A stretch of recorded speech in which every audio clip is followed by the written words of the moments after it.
and a little bit of amplification means that we have succeeded in drenching a bit of our capital in birdsong, representing those missing millions that we have allowed to get lost, inadvertently disappeared. It's not the term I like. I think they haven't got lost at all. Their habitat's been destroyed or they've been killed. And we must be a lot more careful with our language when we're talking about some of these horrifying statistics which we conservationists are armed with. When we're talking about 95, 97% decline, we shouldn't do so like a vicious game of top trumps to see who knows which species has declined the most. We should try and imagine what those figures actually mean and the impact that they're having on the wider environment. So thank you if you did download the bird song and play it this afternoon. We've lost 44 million. We've got to look after the few million that remain. Now, when we were back in Hyde Park, unfortunately we were running out of time, and because of the need to close the roads, we had to leave the podium a little early. But therefore we missed some of our ministers. But I'd like to catch up now, as we have an opportunity whilst the stragglers are still straggling. There's a lot of straggling going on this afternoon. Striggle, straggle. Can you put your hands together for our Minister of Marine Conservation, Mr. Mark Cowardine?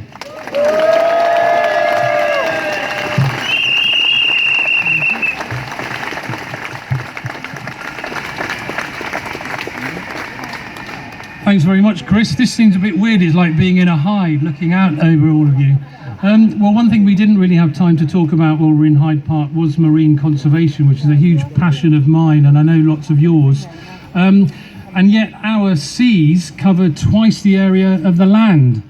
And we're incredibly lucky in having some amazing diversity of marine wildlife in the UK. We actually are home to some of the most important seabird colonies anywhere in the world. We have something like 8 million puffins and gannets and shearwaters and all sorts of other seabirds breeding around our coast. And then you've got minke whales and killer whales and bottlenose dolphins and harbour porpoises and all these amazing whales and dolphins that are often seen in UK waters. And of course, not to mention everything from otters to seals and from basking sharks to white-tailed eagles. But of course, we're not looking after them. We're making a shockingly bad job of looking after all our marine wildlife. We are ignoring scientific advice. We are putting short-term profits ahead of long-term protection. And we're actually kowtowing to the fishing lobby, which is of course notorious for its disastrous mismanagement of fish stocks all over the world. We're basically taking out far too many fish and far too many shellfish. And while all that's going on, we're using the sea as a dumping ground for an astonishing amount of plastic waste and all sorts of other pollutants. And then the wildlife has to cope with global warming. The seas are getting warmer, and that means there's less food for them to eat. The good news is that there's a lot we can do about it. And what we do is not rocket science. We can see the impact it's having. You know, a lot of our seabird populations are showing a catastrophic decline, some by up to 97% in the last 10 or 15 years. And thousands of whales and dolphins and porpoises are being drowned in fishing nets all around the country. But we can solve the problem. What we have to do, basically, to make it really simple, we have to come pretty much as near as, damn it, a plastic-free society.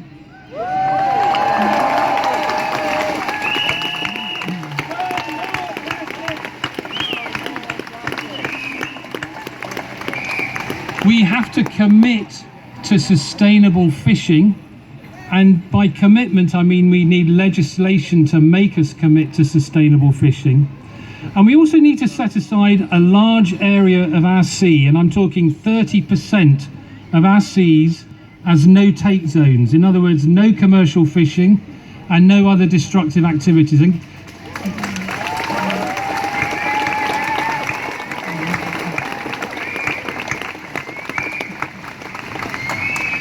We need 30%. Do you know how much we have set aside with that amount of protection? 0.001%. It's absolutely outrageous. So out of more than 500,000 square kilometres of sea, around the coast of Britain, we are properly protecting just under 8 square kilometres. It's completely outrageous. We need 30%. And we can do that. And if we do that, just those few things, we can actually bring the seas back to full health again. And that means that we can have a prosperous future for the fishing industry. But more than that, we can actually provide a safe home for all those amazing seabirds and whales and seals and sea eagles that we are so lucky to have in this country. And I'll just say one last thing, is that now is a very good opportunity, because as we leave the EU, the government is reviewing the entire fisheries policy for the UK. And this is our chance to actually make a difference. So what I suggest, if you want to help, I'm sure you will want to help with this marine conservation, read what we've said in the manifesto and get some ideas, write to your MP and persuade your MP to get this legislation right. And if we can do those few things, then we can make a huge difference. So thank you very much.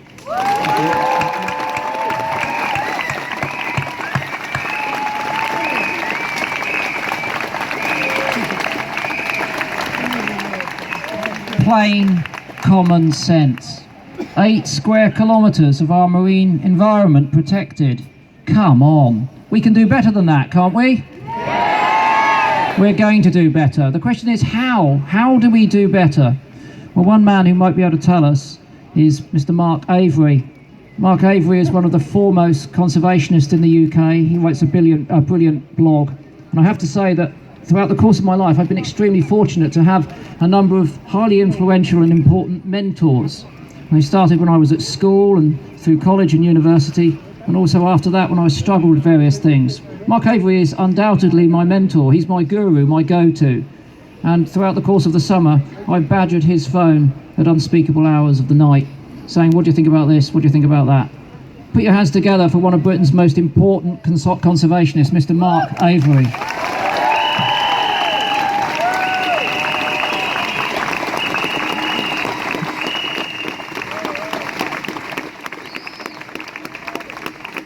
Hello.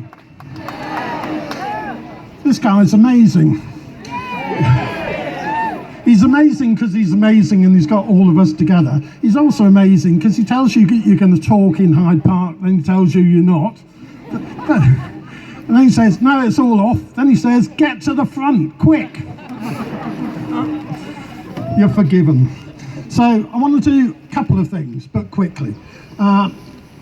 I'm the Minister for the Uplands, aren't I? So let's consider the uplands. These are the heathery, grassy places above 1,000 feet, places like the Yorkshire Dales, the Lake District, and you don't hear much about them from most politicians. Why don't you hear much about them? Because nobody makes any money from living in the uplands. They're not economically important enough for politicians to think about. But they're amazing, or at least they're quite amazing, and they could be a lot more amazing. So the main land uses in the uplands of Britain are sheep. I don't have anything against sheep. There have been too many of them in the past, but it's pretty difficult to make a living out of growing sheep in the uplands. Conifer plantations and shooting grouse. Well, shooting grouse is just a bizarre hobby that's no use to anyone.